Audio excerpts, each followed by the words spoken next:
નમસ્કાર મિત્રો, અમારી યુટ્યુબ ચેનલમાં. તો મિત્રો, પીએમ કિસાન એટલે કે પ્રધાનમંત્રી કિસાન સન્માન નિધિ યોજના અંતર્ગત ખેડૂતોને વાર્ષિક રૂપિયા 6,000ની સહાય આપવામાં આવે છે. દર 4 મહિને 2,000નો હપ્તો, એવી રીતે વર્ષ 3 હપ્તામાં 6,000ની સહાય મળવાપાત્ર થાય છે. અત્યાર સુધી ખેડૂતોના બેંક ખાતામાં 18 હપ્તાની રકમ જમા કરી દેવામાં આવી છે. હવે ખેડૂતોને આગામી 19મો હપ્તો છે તે કઈ તારીખે મળવાપાત્ર થશે તેની તારીખ પણ જાહેર કરી દેવામાં આવી છે. તેની સાથે સાથે ખેડૂતોને આ યોજનાનો લાભ મળવાપાત્ર છે. જે ખેડૂતોને 19મા હપ્તાની રકમ મળવાપાત્ર છે તેમનું લિસ્ટ પણ જાહેર કરી દેવામાં આવ્યું છે. તો લિસ્ટ ઓનલાઈન કેવી રીતે ચેક કરી શકાય તે તમામ માહિતી આપણે વિડીયોમાં મેળવીશું.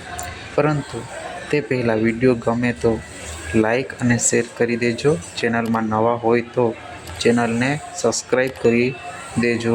તો ચાલો મિત્રો, વિડીયોની શરૂઆત કરીએ. સૌથી પહેલાં મિત્રો, આપણે જે લિસ્ટ જાહેર કરવામાં આવેલું છે તેમાં તમારું નામ છે કે કેમ તે કેવી રીતે જોઈ શકાય, તો તેના માટે તમારે ગૂગલ ક્રોમ ઓપન કરવાનું રહેશે અને ત્યાં સર્ચ બોક્સમાં ટાઈપ કરવાનું રહેશે પીએમ કિસાન. જેવું તમે ટાઈપ કરી તમે સર્ચ કરશો તો તે પ્રધાનમંત્રી કિસાન સન્માન નિધિની ઓફિશિયલ વેબસાઇટ છે pmkisan.gov.in. તે વેબસાઇટ તમને જોવા મળશે. વેબસાઇટ ઉપર ક્લિક કરી જશે. નીચે તમારે સ્ક્રોલ કરશો એટલે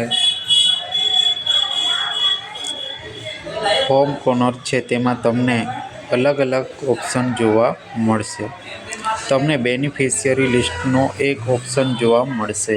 બેનિફિશિયરી લિસ્ટનું ઓપ્શન જોવા મળશે, તેના ઉપર ક્લિક કરવાનું રહેશે. ત્યાર પછી આ પ્રકારનું ઓપ્શન ખુલી જશે. અહીં તમારે સ્ટેટ ગુજરાત સિલેક્ટ કરવાનું રહેશે. ત્યાર પછી ડિસ્ટ્રિક્ટ, તમે જે પણ જિલ્લામાં રહેતા હોય એ જિલ્લાનું નામ સિલેક્ટ કરવાનું રહેશે. ત્યાર પછી સબ ડિસ્ટ્રિક્ટ એટલે તાલુકો સિલેક્ટ કરવાનો રહેશે. ત્યાર પછી બ્લોક સિલેક્ટ કરવાનું રહેશે.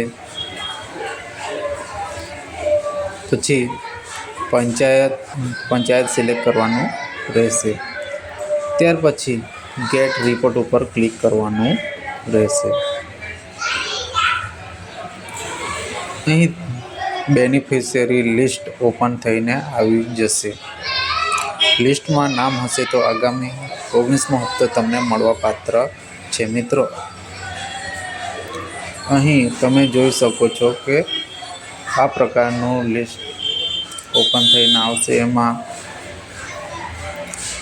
50-50નું લિસ્ટ મૂકવામાં આવેલું છે. જો આ 50 નામોમાંથી તમારું નામ ન હોય તો તમારે બીજા નંબર નેક્સ્ટ ઉપર ક્લિક કરવાનું રહેશે. ત્યાર પછી એમાં તમારે નામ ચેક કરવાનું રહેશે. મિત્રો, લિસ્ટમાં નામ હશે તો આગામી 19મો હપ્તો તમને મળવાપાત્ર છે. મિત્રો, આધાર સીડિંગ છે, ત્યાર પછી KYC છે અને લેન્ડ સીડિંગ છે. તો આ ત્રણેયમાં જો ગ્રીન કલરમાં નિશાની હોય તો મિત્રો તમને આગામી 19મો હપ્તો છે તે મળવાપાત્ર થશે. પરંતુ જો રેડ કલરમાં ચોકડી આવશે તો ફરજિયાત તમારે પહેલાં KYC કમ્પ્લીટ કરવું પડશે.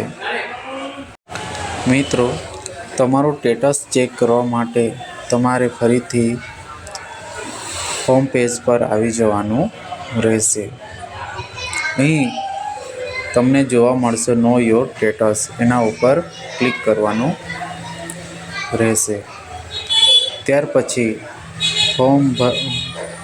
જ્યારે તમે રજિસ્ટ્રેશન કર્યું હશે એ સમયે તમને રજિસ્ટ્રેશન નંબર આપવામાં આવ્યો હોય એ તમારે અહીં રજિસ્ટ્રેશન નંબર દાખલ કરવાનો રહેશે. ત્યાર પછી અહીં તમારે કેપ્ચા દાખલ કરવાના રહેશે અને ગેટ ઓટીપી ઉપર ક્લિક કરવાનું રહેશે. જો તમને રજિસ્ટ્રેશન નંબર ખબર ન હોય તો તમારે નો યોર રજિસ્ટ્રેશન નંબર ઉપર ક્લિક કરવાનું રહેશે.